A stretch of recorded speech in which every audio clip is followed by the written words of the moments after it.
ആ അതൊന്നും കുഴപ്പമില്ല, ഞാൻ നോക്കിക്കോളാന്ന്. ഓ ഇല്ല, അത് ഞാൻ സംസാരിച്ചിട്ടുണ്ട്, ശരിയാക്കാം. ആ ഞാൻ വിളിക്കാം. നമസ്കാരം. നമസ്കാരം. ഇന്ന് ലീവായിരുന്നോ? കോടതി ഉണ്ടായിരുന്നു, ഉച്ചയ്ക്ക് കഴിഞ്ഞു. വാ വാ കേറുക.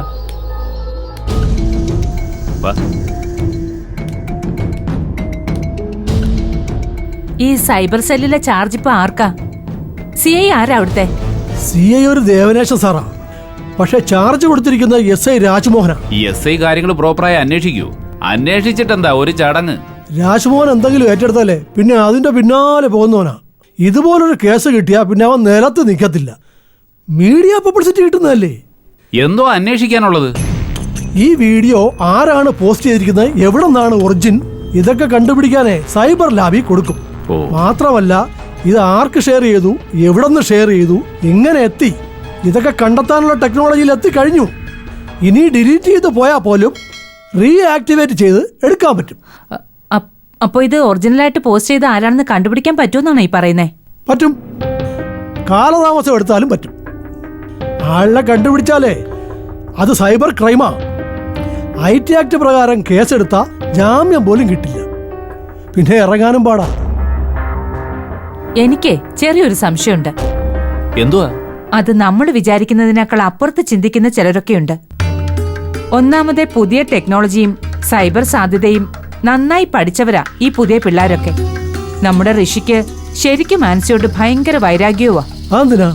കാരണമുണ്ട്. അവൻ അവളെ ഒട്ടും ഇഷ്ടമല്ല. ഞങ്ങളുടെ മോളുമായിട്ടുള്ള അവന്റെ കല്യാണം മുടക്കിക്കാനേ അവനൊന്ന് നോക്കിയതാ. അവനെ കൊണ്ട് കെട്ടിക്കരുത്, അവന് വേറെ ബന്ധമുണ്ട് എന്നൊക്കെ ഇവിടെ ആളെ വിട്ട് പറയിപ്പിച്ചതല്ലേ. ഓ അത് ശരി. അപ്പൊ ഈ വീഡിയോ പോയിരിക്കുന്നത് ഹിമ കളക്ഷൻസിൽ നിന്നാണെന്ന് സംശയിക്കേണ്ടിയിരിക്കുന്നു. സൈബർ അന്വേഷണം ഇങ്ങനെ പ്രോപ്പറായിട്ട് പോയാൽ പിള്ളേർക്കത് കുഴപ്പമാവില്ലേ? കുഴപ്പമാവും. ഇന്ന് അതെങ്കിലും വഴി കണ്ടുപിടിക്കണം. മോളിന്നേ ഒരു തട വെച്ചാലോ? അതൊക്കെ ഞാൻ നോക്കിക്കോളാം. മോളിന്ന് അന്വേഷണം മരവിപ്പിക്കാനുള്ള വഴിയൊക്കെ ഞാൻ ചെയ്തോളാം. എന്നാ പിന്നെ വച്ച് താമസിപ്പിക്കണ്ട, ഇപ്പൊ തന്നെ കാര്യങ്ങൾ ചെയ്യ്. എന്നാ ഞാൻ ഇറങ്ങട്ടെ. ഓ ശരി എന്നാ. Hi Pooja, it's me Pallavi yaar. I have WhatsApp you the tickets. Just check it. Okay. No. Haven't you? Just simplicity. Okay. No. I will call you back later. Somebody had come.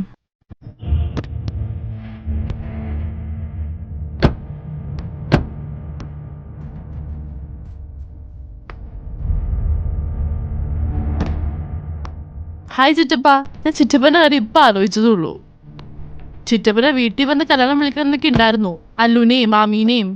പക്ഷേ പപ്പയും മമ്മയും സമ്മതിക്കാഞ്ഞത്. അല്ലേലും ഞാൻ വരുമായിരുന്നു. പക്ഷേ ആൻസി കുഞ്ഞമ്മയുടെ കാര്യം, sorry, എനിക്കിത് പറയാൻ ബുദ്ധിമുട്ടുണ്ട്. അതാണ് ഞാൻ കല്യാണം വിളിക്കാഞ്ഞ് വരാഞ്ഞത്. പപ്പയും മമ്മിയും പറഞ്ഞാലും ഞാൻ വരുമായിരുന്നു. മോള് വന്ന് വിളിച്ചില്ലെങ്കിലും ചിറ്റപ്പൻ ഇങ്ങോട്ട് വരേണ്ടി വന്നല്ലോ. മോളുടെ കല്യാണം മുടക്കാനല്ല, മോളുടെ പപ്പയോട് ഒരു ഹെൽപ്പ് ചോദിച്ചു വന്നോ. എന്ത് ഹെൽപ്പ്?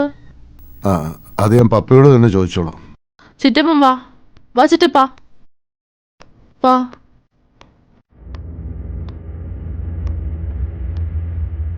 അകത്തേക്ക് വാ ചിറ്റപ്പ. മോളെ, ചിറ്റപ്പനെ ഈ പടി ഇറക്കി വിട്ടതാ. പിന്നെ വന്നപ്പോഴൊന്നും എന്നെ ഈ പടിക്കകത്ത് കയറ്റിയിട്ടില്ല. അതുകൊണ്ട് ഞാനിവിടെ തന്നെ വന്നോളാം. മോള് പോയി പറഞ്ഞാൽ മതി. ശരി ചിറ്റപ്പ. പപ്പ.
എന്തെങ്കിലും മെന ഒപ്പിക്കാനല്ല നീ ഇങ്ങോട്ട് വരില്ലാന്ന് എനിക്കറിയാം. നിന്റെ മറ്റവള് കാരണം ഈ തറവാടിന്റെ മാനം പോയി, അപ്പനപ്പൂപ്പന്മാരുടെ പേര് വരെ പോയി. ഇനി വരാൻ പോകുന്ന 10 തലമുറയ്ക്ക് കൂടി ആ നാടകേട് ഉണ്ടാക്കി വെച്ചിരിക്കുന്നത്. പല്ലവി മോളെ വിവാഹം കഴിക്കുന്ന വീട്ടുകാരും മാത്രമല്ല, അവരുടെ കൂട്ടുകാരും സകലരും മറുപടി കൊടുത്തു മടുത്തു. എത്ര മാനക്കേടാ ഉണ്ടാക്കിയത്. എന്നിട്ട് ഞെളിഞ്ഞു വന്ന് നിൽക്കുന്ന കണ്ടില്ലേ? ഗതികെട്ട് അങ്ങേറ്റം എത്തിയത് കൊണ്ട് വന്നതാ. കാല് പിടിക്കാൻ നിങ്ങളുടെ എന്നെ എന്റെ കുടുംബത്തെയും ദയവ് ചെയ്ത് ഉപദ്രവിക്കരുത്. ഞങ്ങൾ എങ്ങനെയെങ്കിലും ജീവിച്ചോട്ടെ, എങ്ങനെയെങ്കിലും. എടിയേ, ഇത് കേട്ടോ? ഇവനും എന്റെ പെണ്ണും പിള്ളയും കൂടി അഴിഞ്ഞാടി ജീവിച്ചത്. നമ്മളാരും അവരുടെ കാര്യത്തിൽ ഇടപെടാറില്ലല്ലോ. ആദിത്യൻ സാറേ, എനിക്കെല്ലാം അറിയാം. എന്റെ ആൻസിയുടെ പേരിൽ ഈ അലിഗേഷൻ ഉണ്ടാക്കിയത് എങ്ങനെയാണെന്നും ആരാണെന്നും എന്തിനാണെന്നും എല്ലാവർക്കും അറിയാം. ഞങ്ങൾ ഇനി ഒന്നിനും വരില്ല, ഒന്നിനും. ഞാനും എന്റെ മക്കളും അനുഭവിക്കേണ്ടത് നിങ്ങൾ കൊണ്ടുപോയിക്കോ. പക്ഷേ ഈ പുറം ലോകത്ത് ജീവിക്കാൻ ഞങ്ങൾക്ക് അനുവാദം തരണം. വാടക വീട്ടിൽ നിന്ന് വരെ ഇറക്കി വിട്ടിരിക്കുക. ആരോട് ചോദിച്ചിട്ട് ഒരു ഷെൽട്ടർ പോലും കിട്ടുന്നില്ല. ഈ എല്ലാത്തിനും തടസ്സം നിങ്ങളും നിങ്ങളുടെ ഈ കുടുംബ മഹിമയുമാ. അനന്തം നിങ്ങളുടെ ആരുമല്ല എന്ന് തന്നെ കരുതിക്കോ. എന്നെ എന്റെ കുടുംബത്തെയും വിട്ടേക്ക്. എനിക്കൊന്നും വേണ്ട, ഒന്നും. വക്കീൽ നോട്ടീസും പോലീസ് കേസും എല്ലാം ഞാൻ വിട്ടു. ഇയാളെന്തിനാ ഈ വികാരം കൊള്ളുന്നേ? ഇയാളെ വാടക വീട്ടിൽ നിന്ന് പറഞ്ഞു വിട്ടത് ഞങ്ങൾ ആരും പറഞ്ഞിട്ടല്ല, അത് നാട്ടുകാർ തീരുമാനിച്ചതാ. അതിലൊന്നും ഞങ്ങൾ ഇടപെടേണ്ട കാര്യമില്ല, അല്ലേ? ഇവനോട് നമ്മൾ അന്നേ പറഞ്ഞല്ലേ? അന്ന് കേട്ടില്ലല്ലോ. ഇപ്പൊ അവള് സമ്പാദിക്കാവുന്നതിന്റെ അങ്ങേയറ്റം സമ്പാദിച്ചു തന്നില്ലേ? ഞങ്ങൾ ഇനി ഒന്നിനും ഇടപെടുന്നില്ല. എനിക്ക് സംസാരിക്കേണ്ടത് ഈ സ്ത്രീയോടാ. നിങ്ങൾ എന്ത് സംസാരിക്കാൻ? ഇവളോട് സംസാരിക്കേണ്ട കാര്യം എന്താ? നിനക്ക് എന്ത് കാര്യം അവളോട് സംസാരിക്കേണ്ടത്? പടി ചവിട്ടരുന്ന് എനിക്കൊരു തീരുമാനം ഉണ്ടായിരുന്നു 2 നിമിഷം മുമ്പ് വരെ. അത് നിങ്ങളുടെ ഭീഷണി ശിരസ വഹിച്ചുകൊണ്ടാണെന്ന് തെറ്റിദ്ധരിക്കരുത്. എന്റെ തീരുമാനമാണ്. അത് മാറ്റാനും എനിക്കൊരു നിമിഷം മതി. മനസ്സിലായില്ലേ? ഞാൻ മാത്രം തീരുമാനിച്ച മതിയെന്ന്. എന്നുവെച്ചാ ഞാൻ നിങ്ങൾക്കാരുമല്ലായിരിക്കാം. ചോരയാണ്, കൂടപ്പിറപ്പാന്നുള്ള ഒരു കെട്ടുപാട്. അതും എന്റെ മാത്രം തീരുമാനമാണ്. ആ തീരുമാനം മാറ്റാനും എനിക്കൊരു സെക്കൻഡ് മതി. ക്ലിയർ ആയല്ലേ? ഇല്ല, ക്ലിയർ ആയില്ല. അപേക്ഷയ്ക്കും ഭീഷണിക്കും ഇടയില് ചെറിയൊരു കെട്ടുപാട് മാത്രമേ ഉള്ളൂ. ഇനിയും എന്നെ എന്റെ കുടുംബത്തെയും ജീവിക്കാൻ അനുവദിച്ചില്ലെങ്കിൽ ഞാൻ അതങ്ങ് മറക്കും. ഇപ്പൊ ക്ലിയർ ആയോ? ക്ലിയറായി വരുന്നുണ്ട്. പക്ഷെ ഈ ഭീഷണി എന്ന് പറഞ്ഞാൽ എന്താ ഉദ്ദേശിച്ചത്? തല്ലുവെന്നോ അതോ കൊല്ലുവെന്നോ? അതും കൂടി ഒന്ന് ക്ലിയർ ആകാനുണ്ട്, അല്ലേ ആദി? എന്ത് പറഞ്ഞാ നീ ഞങ്ങളെ ഭീഷണിപ്പെടുത്തുന്നേ? അതുകൂടി ഒന്ന് പറ. കെട്ടുപാടുകളൊക്കെ നീ മുറിച്ചു കളയോ കത്തിച്ചു കളയോ എന്ത് വേണേ ചെയ്തോ. കാരണം എനിക്ക് നിന്നോട് അങ്ങനെ ഒരു സംഭവമേ ഇല്ല. പിന്നെ ഭീഷണി ആയിക്കോ, പക്ഷേ അതിന് കയ്യിലെന്തെങ്കിലും സാധനം വേണ്ടേ? എന്ത് പറഞ്ഞാ നീ എന്നെ ഭീഷണിപ്പെടുത്തുന്നേ? പറടാ.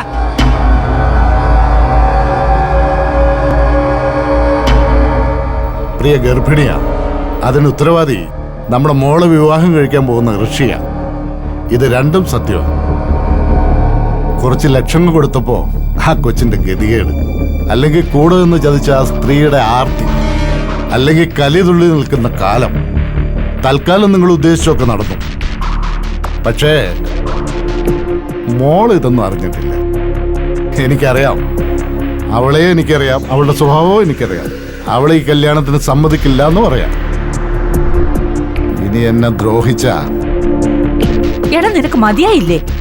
വേണ്ടാത്ത കാര്യത്തിൽ ഇടപെട്ടിട്ട് നീയല്ലേ നാറിയത്? അവളുടെ കല്യാണം മുടക്കാൻ നടക്കുന്ന ചെറ്റപ്പനാ നീ ഇപ്പൊ അവൾക്ക്.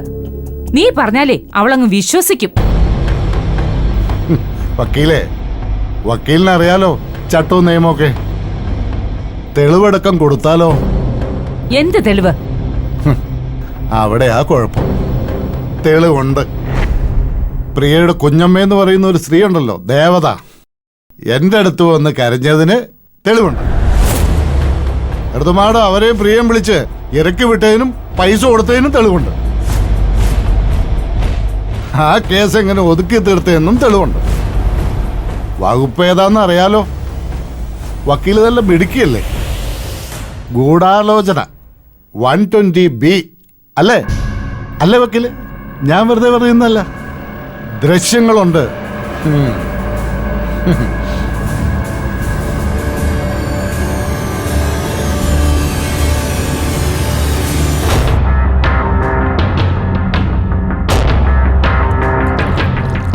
ഒരുപാട് സിനിമകളില് ഛായാഗ്രഹന്റെ ടൈറ്റിലൊന്നും വന്നിട്ടില്ലെങ്കിലും ഒരു ക്യാമറ കണ്ണ് എനിക്കുണ്ട്. ഒരു കുങ്കുമപ്പൊട്ടിൽ പോലും ആ കണ്ണ് ഒളിച്ചു വെക്കാവുന്ന കാല. സർവേശ്വരന്റെ തൃക്കണ്ണു പോലെ, അത് മറക്കണ്ട. എന്തോന്നാ? ക്യാമറയോ? തൃക്കണ്ണോ? ശരിയാ. നിന്റെ പെണ്ണുമ്പിള്ളയ്ക്ക് അറിയില്ലായിരുന്നോ ചുറ്റും ഒളിക്യാമറ വെച്ചിട്ടുണ്ടെന്ന്? അതോ അവളും കൂടി അറിഞ്ഞോണ്ടാണോ? എന്തായാലും നിന്റെ സിനിമയെക്കാളും ഹിറ്റാ, വൈറലായിട്ടുണ്ട്. അവൻ ഇവിടെ തൃക്കണ്ണും കൊണ്ട് നടക്കുവാ. എടാ, ഇതുപോലെ നീ അറിയാത്ത എത്ര വീഡിയോ ഉണ്ടെന്ന് അവളോട് പോയി അന്വേഷിക്ക്. ഓരോന്നോരോന്നായിട്ട് ആമ്പിള്ളേർ അങ്ങോട്ട് റിലീസ് ചെയ്യും. അവന്റെ ഒരു 120B.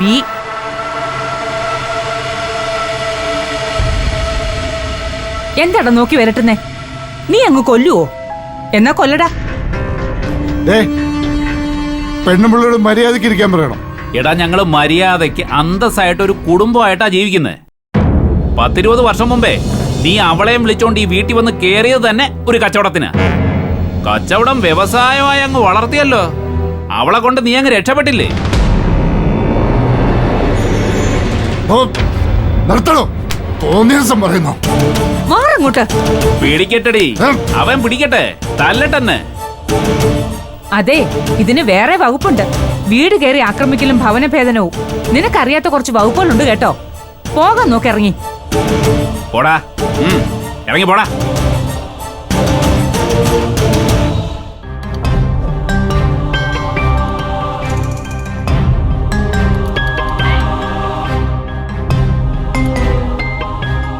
എന്തായി? പിന്നെ പറയാം, കേറ്.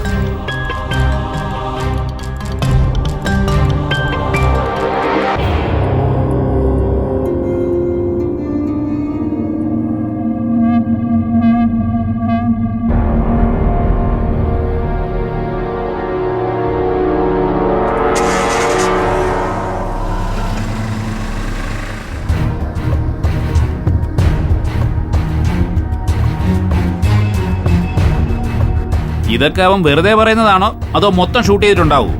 ഉണ്ടെങ്കിൽ കുഴപ്പമാ. അടവുകളാണെന്നേ. അത്ര മിടുക്കനാണെങ്കിൽ ഈ ഗതി വരുവോ? എന്തൊക്കെ പുലിവാലികളായി ഈ പെണ്ണിന്റെ കല്യാണത്തിന് മുൻപ്. ഇതൊന്ന് കഴിഞ്ഞു കിട്ടിയാ മതിയായിരുന്നു. Mummy,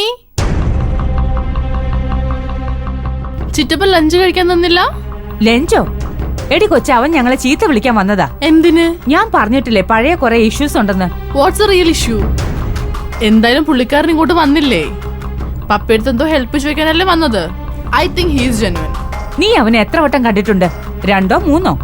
it's good and enough mummy. I can judge people. വേർഡ്സിലല്ല, ഐസിലാണ് ക്യാരക്ടർ. ചിറ്റപ്പൻ അത്ര ബോറനൊന്നുമല്ല, I am sure. Help offer ചെയ്തോ ഇല്ലയോ അത് പറയേ. പപ്പയുടെ ബ്രദർ അല്ലേ?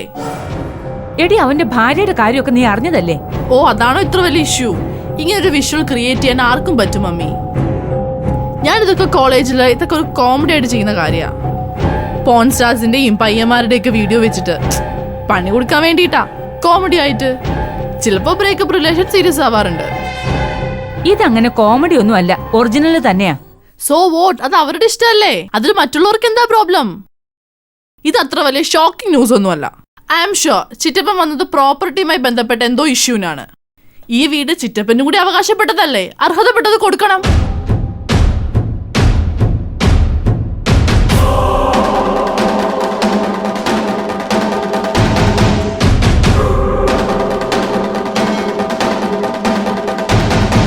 അതെ, ഇന്ന് എന്തായാലും ശരണമൂർത്തിയെ കാണും. ആ നമ്പരിങ്ങ, ഞാൻ വിളിച്ചോളാം. ആ ഫോണിലുണ്ട്. സുധാകർജിക്ക് ഒരു മറുപടി കൊടുത്തേ പറ്റുവാനെന്താ? ഇന്ന് രാവിലെ തന്നെ 2-3 പ്രാവശ്യം അയാൾ എന്നെ മുമ്പേ വിളിച്ചു. അനന്തനൊന്ന് തിരിച്ചു വിളിക്കും. പറഞ്ഞ ടേംസ് ആൻഡ് കണ്ടീഷൻസ് ഞാൻ അനുവദിച്ചു കൊടുക്കണമെന്നാണോ കൊടുവള്ളി പറയുന്നത്? എന്തായാലും പോസിറ്റീവായ ഒരു മറുപടി കൊടുത്തല്ലേ പറ്റൂ. പ്രോജക്റ്റ് കളയാൻ പറ്റില്ലല്ലോ. അത് പറ്റില്ല. 5 ലക്ഷം അല്ലേ അഡ്വാൻസ് വാങ്ങിയത്? എന്നിട്ടിപ്പോ അതൊക്കെ എവിടെയാ? തൻ്റെ കടത്തിലേക്ക് ഞാൻ 10 രൂപ പോലും തന്നിട്ടില്ലല്ലോ. അപ്പം അറിയാലോ, അതിലിനി ഒന്നുമില്ല. പ്രോജക്റ്റ് ചെയ്തേ പറ്റൂ. ലോക്കാ കൊടുവള്ളി. 7 അല്ല 8.5 ലിവറുള്ള ലോക്കാ. അപ്പോ വീട് മാറാനുള്ള പൈസയോ? അതവരുടെ അഡ്വാൻസ് തിരിച്ചു കിട്ടൂലോ. ചോദിച്ചാൽ ചിലപ്പോൾ കൂടുതൽ തരുമായിരിക്കും. അവർക്കൊന്ന് ഇറങ്ങി കിട്ടിയാൽ മതിയല്ലോ. ആൻസിയും പിള്ളേരെയും എവിടെയെങ്കിലും ഒന്ന് സെറ്റിൽ ചെയ്യിക്കണം. അതാ ആദ്യത്തെ കാര്യം. അതുകൊണ്ടൊരു വീട് നോക്കണം. ശരണ്യമൂർത്തി സാറാണോ? ആ, ഞാൻ ആ പ്രൊഡ്യൂസർ അനന്തൻ്റെ സുഹൃത്താണേ. നമസ്കാരം സാറേ. സാർ ഓഫീസിലുണ്ടോ? ആ, ഞങ്ങൾ അങ്ങോട്ട് വരികയാണേ. ആ, okay sir, okay sir. Sir ഓഫീസിലുണ്ട്, ചെന്നാ മതിയെന്ന്. ഓ ഓ ഓ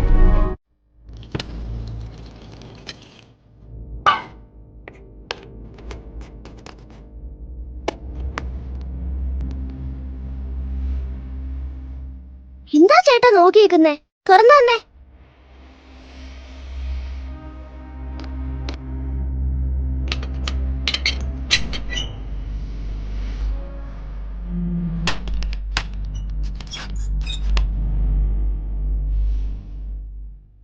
വാ വാ.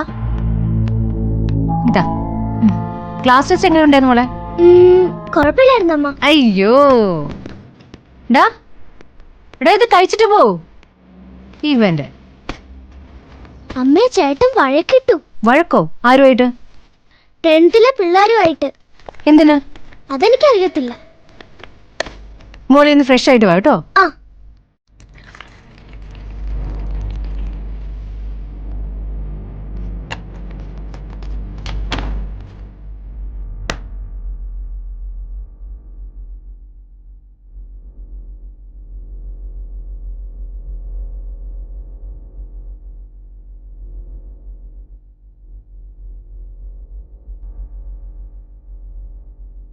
ഹലോ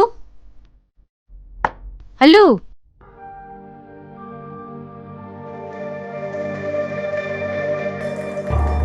നീ ഇന്ന് സ്കൂളിൽ വഴക്കുണ്ടാക്കിയോ? ഹലോ, നീ ഇന്ന് സ്കൂളിൽ വഴക്കുണ്ടാക്കിയോന്ന് ആമി പറഞ്ഞല്ലോ. ഇതുവരെ ഇല്ലാത്ത ശീലങ്ങളാണല്ലോ ഇതൊക്കെ. ഇവിടെ മനുഷ്യൻ 100 പ്രശ്നങ്ങളായിട്ടിരിക്കുകയാണ്. തലവേദന തരാനായിട്ട് സമാധാനം തരരുത് ഞങ്ങൾക്ക് കേട്ടോ. എന്തിനാണ് വഴക്കുണ്ടാക്കിയത്? ഇങ്ങോട്ട് നോക്കണം. എന്താ ആരുമായിട്ടാ വഴക്കുണ്ടാക്കിയെന്ന്? എന്താ പ്രശ്നമല്ലൂ? എന്താ പ്രശ്നം എന്ന് പറമോനെ? എന്റെ കൂടെ പഠിക്കുന്ന കാർത്തിയില്ലേ? ആ, കാർത്തിയുടെ ചേട്ടൻ 10th പഠിക്കുന്ന കേശുവേട്ടൻ. നിങ്ങൾ തമ്മിൽ എന്താ പ്രശ്നം? നിന്നോടല്ലേ ചോദിക്കുന്നേ? എന്താ പ്രശ്നം? പറഞ്ഞ ഇനി ഇടിക്കും ഞാൻ. ഇനി ഇടിക്കും. അല്ലു, എന്തിനാ ഇടിയുണ്ടാക്കിയത്? അത് പറ. ചേട്ടന്റെ മൊബൈലില് വീഡിയോ കാണിച്ചു. എന്റെ അമ്മ ചീത്തയൊന്നും പറഞ്ഞു. അതിനാ ഞാൻ ചേട്ടനെ ഇടിച്ചത്. ഇനി ഇടിക്കും ഞാൻ. എന്റെ അമ്മ പറഞ്ഞ ഇനി ഇടിക്കും.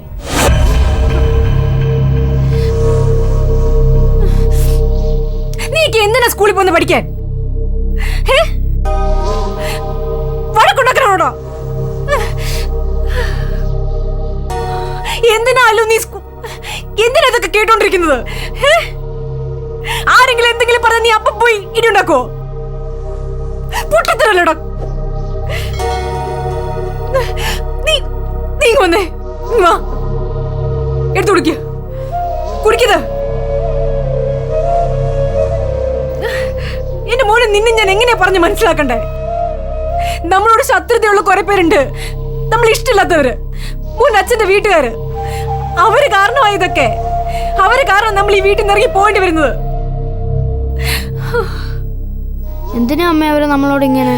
ഓ എന്റെ മോനെ, അത് മോനിപ്പോ പറഞ്ഞ മനസ്സിലാവത്തില്ല. നീ ഇങ്ങനെ ആരെങ്കിലും എന്തെങ്കിലും പറഞ്ഞെന്ന് കരുതി ഓടനെ ചെന്നിട്ട് ഇടി ഉണ്ടാക്കരുത്. മനസ്സിലായോ നിനക്ക്? മനസ്സിലായോ അല്ലു? കുടിക്കത്. താഴെ പോയിട്ട് ഡ്രസ്സ് മാറി കുളിച്ചിട്ട് അവിടെ ഇരിക്കെ. സ്നാക്സ് എടുത്ത് കഴിക്കാൻ ഞാനിപ്പോ വരാം. ചെല്, ഹോംവർക്ക് ചെയ്യാനുള്ളതാ. ഓ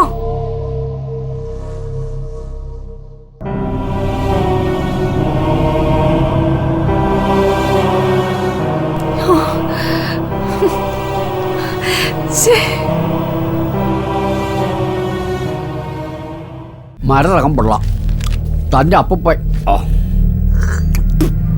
തറവാടിരിക്കുന്ന 3.5 ഏക്കർ പറമ്പും അന്നത്തെ പുരയിടവ് ഒഴികെയുള്ള 55 സെന്റ് സ്ഥലവും തൻ്റെ രണ്ടാമത്തെ മകനായ സോമശേഖര പിള്ളയ്ക്കും സഹോദരങ്ങൾക്കും കൊടുത്തിരിക്കുന്നതും ഈ 3.5 ഏക്കറും വീടും കൃഷ്ണപിള്ള എന്ന മൂത്ത മകനും അന്ന് 10 വയസ്സുകാരനായ ആദിത്യകൃഷ്ണനും എഴുതി വച്ചിട്ടുള്ളതാണ്.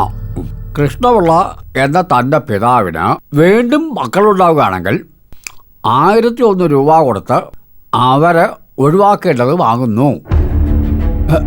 ഇതാണ് ഈ വില്ലിൻ്റെ സാരാംശം. അത് കൃഷ്ണപിള്ളയുടെ മക്കൾ മാത്രമല്ല, അയാളുടെ അനുജനായ സോമശേഖരപിള്ളയ്ക്കും പിന്നീട് ജനിക്കുന്ന മക്കൾക്കും ബാധകമാണ്. എന്നുവെച്ചാൽ ഈ വിൽപ്പത്രം അനുസരിച്ച് തനിക്ക് ഒരു 1001 രൂപ കയ്യിൽ കിട്ടും. അത് വാങ്ങി അങ്ങ് പൊക്കോളണം. ആ വക്കീൽ എന്തുവാ ഈ പറയുന്നേ? കൃഷ്ണപിള്ള എന്ന മകനോ, അതായത് തൻ്റെ പിതാവിന് ഈ വിൽപ്പത്രം മാറ്റി എഴുതാനുള്ള അവകാശവും മൂപ്പിനെ ഇതിൽ എഴുതി വെച്ചിട്ടുണ്ട്. അങ്ങനെ വല്ലതും മാറ്റി എഴുതിയിട്ടുണ്ടോ? ഉണ്ടോ? അതൊന്നും അറിയില്ല സർ. ഈ കൃഷ്ണപിള്ള വരച്ചാർന്നാ? അത് പിന്നെ ബുദ്ധിമുട്ടേണ്ട, ഞാൻ പറയാം. 1993 മാർച്ച് മാസം 4-ാം തീയതി ഇല്ലേ? ആ അത് തന്നെ. 93 7 2000 19 7 26. ആ ഈ മുത്തച്ഛൻ മരിച്ചത് ഓർമ്മയുണ്ടോ?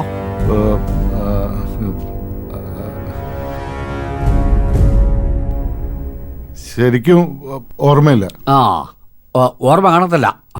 ഒരു കാര്യവും തിരക്കാതെ സിനിമയെന്നും പറഞ്ഞുകൊണ്ട് തെക്കൂടൊക്കെ നടന്നില്ല. അതിൻ്റെ കുഴപ്പമാ ദാ ഇങ്ങനെയൊക്കെ വന്ന് കലാശിക്കുന്നത്. മരതകം പിള്ള മരിച്ചത് അതിനും 2.5 വർഷം മുമ്പ്. അതായത് 28-29 വർഷം. അതിനും 3 വർഷം മുമ്പാ ഈ വിൽപ്പത്രം തയ്യാറാക്കിയിട്ടുള്ളത്. അതായത് 29 32 വർഷം. പക്ഷേ ഈ കടലാസിന് 11 വർഷത്തിനപ്പുറം പഴക്കമില്ല.